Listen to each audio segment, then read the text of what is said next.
अस्सलाम वालेकुम। तो कैसे हो मेरे प्यारे मित्रों, उम्मीद करता हूँ कि आप ठीक होंगे। तो आज मैं ऐसे बंदे की लेने के लिए आया हूँ जिसे जरा सुकून नहीं है और इस बंदे ने अपनी जिंदगी का मकसद बनाया हुआ है और वो ये कि हर एक बंदे को उंगल करनी है। ये कभी किसी को उंगल कर रहा होता है तो कभी किसी को। और मजे की बात यह है कि ये शख्स उंगल भी उन लोगों को करता है जो आगे से पूरा हाथ दे देते हैं। ये बबूल की पिट्ठी की शक्ल वाला उंगला कर करके वो वाला हाथ बन चुका है जिससे धोते हैं। वैसे तो ये बंदा पाकिस्तान का बहुत बड़ा सेलिब्रिटी है और आप भी इसे बहुत अच्छे से जानते होंगे क्योंकि आपने इसका कोई और एक्ट देखा हो या ना देखा हो, पर ये एक्ट तो लाजमी देखा होगा।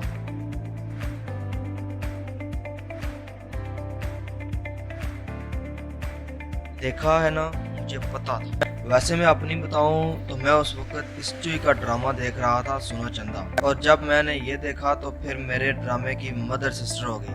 एक्चुअली ना आपका भाई दिल दे बैठा था और फिर इसको देखने के बाद मैंने ढेर सारी लानतें भेजी अपने ऊपर। यह तो अच्छा हुआ कि लानतें भेज दी, नहीं तो मैंने मजनू की तरह निकल जाना था सहराओं में, और हमारी तरफ तो सहरा भी नहीं है, फिर मैंने किसी पहाड़ी से गिर के मरना था। सॉरी, मैं अपनी स्टोरी में कुछ ज्यादा ही आगे निकल गया हूँ, तो वापस चलते हैं और इस फक खाने वाले खोते की यकियां नापते हैं। पहली कंट्रोवर्सी या यकीन जिसमें इन दोनों की बहुत ज्यादा मिट्टी प्रीत की गई वो ये है। Yeah, I love this.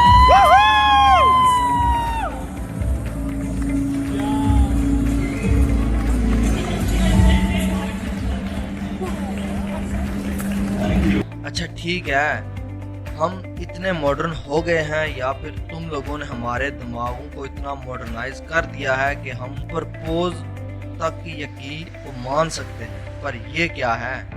चलो जोश मोहब्बत में आके एक चुम्मी ले ली, पर ये भैंसा तो उस बच्ची पर टूट ही पड़ा। वैसे अब वो बच्ची हुई नहीं रही। तो अब चलते हैं नेक्स्ट यकी पर। एक तो इस जिन के खब्बे पाँव को बच्चियों को तंग करने में बड़ा सुरूर मिलता है। कुछ अर्सा पहले हानिया अमर ने अपनी एक पिक्चर लगाई जिसमें उसने बताया कि वो भी बाकी लड़कियों की तरह एक्नी प्रॉब्लम फेस कर रही है। तो इस हमारे तेजाब उगलने वाले खोते ने इंस्टाग्राम पर हानिया को दानेदार कह दी, जिस पर के इस खोते की टिका के बेइज्जती हुई। पर वो कहते हैं ना कि मैं रज के जलील कीता, इन्हें मासा भी नहीं फील कीता। इसका वो हिसाब है। तो आगे से जवाब में कहता है कि एक्नी को उर्दू में दानेदार तो कहते हैं। तो अब चलते हैं इसकी नेक्स्ट कंट्रोवर्सी की तरफ। आपको याद होगा एक अवार्ड शो जिसमें इस टट्टी ने बच्चों को लेकर एक जोक मारा था और फिर अपनी बात से मुकर गया था।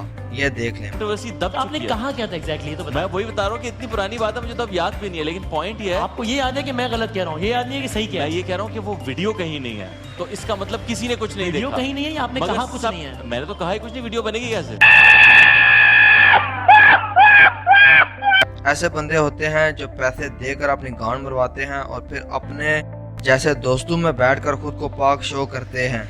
खैर सनू की। तो अब आते हैं इसकी मेन यकीपा जिसकी वजह से ये बांदर की गंदी औलाद आजकल बड़ी शायद सुर्खियों में है, और वो है हम सब का बिलावड तुर्की ड्रामा एर्तुगरुल। ये ड्रामा पीटीवी पर नशर हुआ तो इसके अंदर के कीड़ों ने इसे सट्टे मारना शुरू कर दी कि आप अपना कल्चर नहीं दिखा रहे। बंदा इससे पूछे कि अपना कल्चर है क्या। अगर अपने कल्चर पर आए तो इसे कल्चर का सी ही फंस जाना है, और जिसे ये हमारा कल्चर कह रहा है वो भी आपको पता है। हमारे किसी कल्चर में साली अपने बहनोई पर फिदा है और किसी में ससुर अपनी बहू पर। हमारा रियल कल्चर तो वही है जो एर्तुगरुल ड्रामा में दिखाया गया है।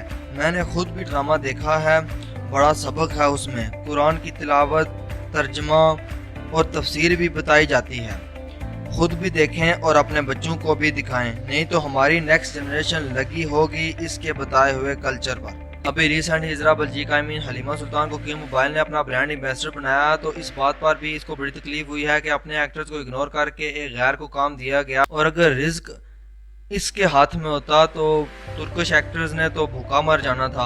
और बंदा इससे पूछे कि तुम्हारे काम ऐसे हैं कि तुमको ब्रांड एम्बेसडर बनाया जाए, और मादी में भी तो इंडियन एक्टर और एक्ट्रेसेस हमारे ब्रांड की एम्बेसडर बनते रहे हैं, तो तब तुम कहाँ थे? अभी कुछ दिन पहले लाला यानी शाहिद अफरीदी और वसीम बदामी ने जंगेज यानी तुर्क का इंटरव्यू लिया और उसे पाकिस्तान आने की दावत दी और यहाँ के ड्रामा में काम करने के लिए कहा, तो फिर इसे तकलीफ हुई और कहता है कि जब आपके भाई को बैंक से, बहन को स्कूल से और अब्बू को उनकी जॉब से निकाल कर तुर्किश लोगों को जॉब दी जाएंगी, तो शायद आपको अंदाजा होगा कि मैं क्या कह रहा हूँ। عاشق بھائی اس کی سوچ کو تو 21 توپوں کی سلامی، بندہ اسے پوچھے کہ کیا ان لوگوں کے یہاں آنے کی وجہ سے آپ لوگوں کو کام ملنا بند ہو جائے گا؟ اور ایک اور انسٹاگرام سٹوری میں کہتا ہے کہ پی ٹی وی کو چاہیے کہ ایک تاریخی ڈرامہ بنائے اور اپنے آرٹسٹ اور ٹیکنیشینز کو یوز کریں، وہ آرٹسٹ جو ٹیکس دیتے ہیں اور قابلیت رکھتے ہیں۔ تو بندہ اسے پوچھے کہ پی ٹی وی ہی کیوں بنائے، تم ایک رائٹر ہو نا، تو تم کیوں نہیں ایک ڈرامہ تاریخی لکھتے اور اس کو کیوں نہیں پروڈیوس کرتے؟ یہ خود اس لیے نہیں کرتے کیونکہ اس کی ایک بہت بڑی مین وجہ ہے کہ انہوں نے جو ہمارے مائنڈ میں ایک کلچر سیٹ کر دیا ہوا ہے نا، اگر اس سے ہٹ کر یہ ڈرامہ بنائیں گے تو ہو سکتا ہے کہ ہماری جو پبلک ہے وہ ڈرامہ دیکھے ہی نہ، اور یا پھر یہ بھی ہو سکتا ہے کہ ان کا جو ایک لیول بن چکا ہے، یہ جو بغیرتیاں یہ کرتے ہیں، اگر وہ اس سے ہٹ کر ایک تاریخی ڈرامہ یا ایک اسلامی ڈرامہ بنا دیں تو وہ پھر یہ بغیرتیاں نہیں اس میں کر پائیں گے۔ اور ایک اور انسٹاگرام سٹوری میں کیا لکھتا ہے کہ اگر 1 سال تک پی ٹی وی پہ ترکی ڈرامہ چلے گا تو اس سلاٹ میں چلنے والے پاکستانی ڈرامہ کا کیا ہوگا، اس کے ایکٹرز کو کون کام دے گا، ٹیکنیشین کا کیا ہوگا؟ تو میں اس سے پوچھتا ہوں کہ کچھ عرصہ پہلے چائنیز ایک ڈرامہ پی ٹی وی نشر کر رہا تھا، تو اس وقت یہ کہاں تھا؟ اس وقت اس کو نہیں دکھا کہ جب وہ ڈرامہ چل رہا ہے تو اس کے سلاٹ میں جو ڈرامہ اور کوئی چل سکتا تھا پاکستانی، اس کے ایکٹرز کو کام نہیں مل رہا، تو اس وقت یہ کہاں تھا؟ تو بس آج کے لیے اتنا ہی۔ اگر آپ کو میری ویڈیو اچھی لگی تو لائک کریں اور اپنے دوستوں کے ساتھ شیئر کریں، اور ایسی مزید ویڈیوز کے لیے میرے چینل کو سبسکرائب کریں۔ شکریہ۔